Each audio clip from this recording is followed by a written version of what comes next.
It's almost been a year since the Robb Elementary school shooting that took the lives of 19 young fourth graders and 2 administrators there at Robb Elementary. Well, we want to talk about some of the law enforcement's reluctance and hesitance to why they didn't respond sooner. I'm reading from an article in the Texas Tribune. They have quite a lengthy and exhaustive investigation just published last week.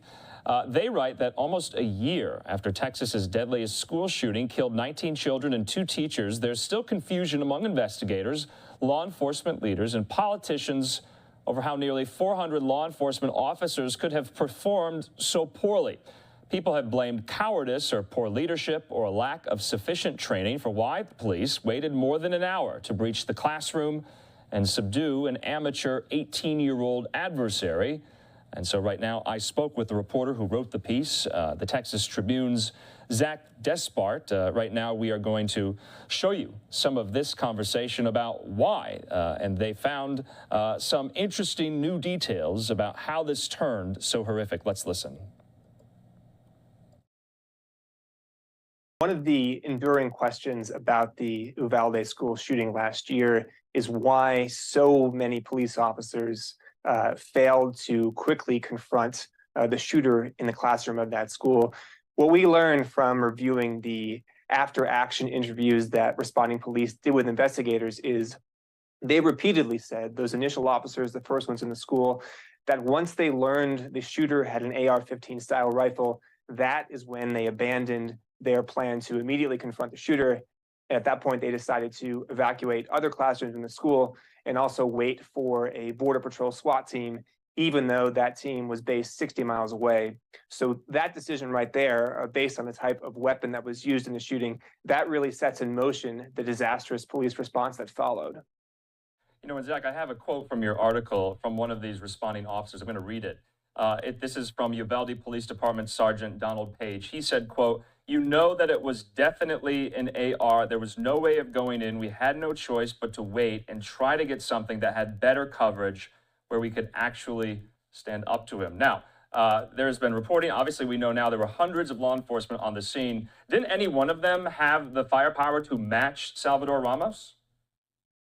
Yes, there were among the initial officers 2 who had AR-15 style rifles themselves. There were many officers that followed even before the Border Patrol team got there that also had nearly the same identical rifle that the shooter used, despite the fact that officers in their interviews repeatedly said that they were outgunned or didn't have the kind of weapons they needed to take down the suspect. They did in fact have that. At no point were they outgunned in that response. They do repeatedly say that they expressed concern that the rifle that the shooter used could have easily penetrated the types of body armor that they wore to the school. And that was, according to police experts, a correct assumption. However, that should not have guided them against going into that classroom immediately. Yeah, and that was one of the lingering questions about why. Does this kind of answer why there was reluctance on the part? Is that kind of now an open and shut case about the reluctance of some of these officers for not responding quick enough? It provides the best explanation we have so far for how the police response, which began textbook, they respond very quickly, they run to the shorts of the shooting, that's all great. The apprehensiveness, the fear to confront the AR-15 style rifle does explain why the inaction started at that point. We had also read in the story that the police response generally against mass shooters wielding AR-15 style rifles is inconsistent. In some cases, they are valiant. They confront shooters immediately, even when, like in the case of the Boulder, Colorado supermarket shooting, one of the initial officers was killed by an AR-15 style rifle. We also noted a couple of high-profile incidents where police hesitated. They did so in the Pulse shooting in Florida, as well as the Parkland High School shooting also in that state. We tried to underscore that it is incredibly important that police do not hesitate, even though they may confront a type of rifle like this, because these shootings happen so quickly that every second that police waste can lead to more fatalities. So right now, the Texas legislature is in session, the first time since the shooting. What's going on at the state level? What investigations are still outstanding, ongoing, relating to the shooting last year? So there are several investigations that are ongoing into the shooting. One prominently, the Uvalde County District Attorney has yet to decide whether she will attempt to bring criminal charges against any of the police who responded related to their inaction. More broadly, the legislature is focusing on school security, focusing on improving mental health access. The legislature is not focused on passing bills that would restrict access to guns. That is historically how Texas has approached access to guns after mass shootings. There's not any indication at this point that the Uvalde shooting, even though for the first time there's evidence that police were cowed by the type of weapon used, that the regulation at the state level will be different.